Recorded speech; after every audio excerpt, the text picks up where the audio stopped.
I think that Cuba is hanging by a thread. For 67 years, that police state dictatorship has sucked the lifeblood out of the people of that island. Is it time to increase the pressure there, maybe even quarantine it as you have Venezuela? Well, I don't think you can have much more pressure other than going in and blasting the hell out of the place. Look, their whole lifeblood, their whole life was Venezuela. They got their oil, they got their money from Venezuela.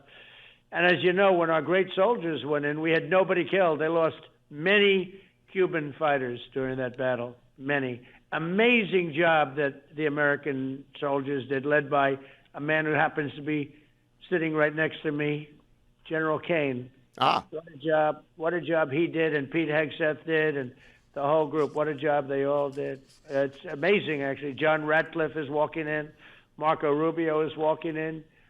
We have a whole group of people here. They're all fans of yours. They're not walking in to listen to this call. They just happen to be walking in for the next meeting. I got a little advice for you, Mr. President. Don't play golf and give strokes to Director Ratcliffe. Don't do that. Don't give him any strokes. He's a good golfer, and he's a very good guy too. But back to Cuba, Miguel Díaz-Canel. Do you think he could fall like Khamenei in Iran might fall? Yeah, I think that Cuba is hanging by a thread. Cuba's in big trouble. Look, Cuba got all of its money for protecting. They were like a protector. They're tough, strong people. They're great people. Marco has a little Cuban blood in him. I think Marco's not doing a bad job, right? What do you think? Can I ask you one question? Sure. How is Marco Rubio doing? Is the equal of any Secretary of State of my lifetime, and I'm glad he's not taking the Dolphins job. He should work for the Browns if he leaves your administration. That's very good. All right.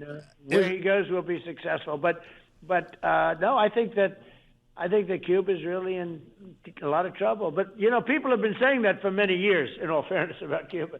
Cuba's been in trouble for the last 25 years, and, they haven't quite gone down. But I think they're pretty close of their own volition.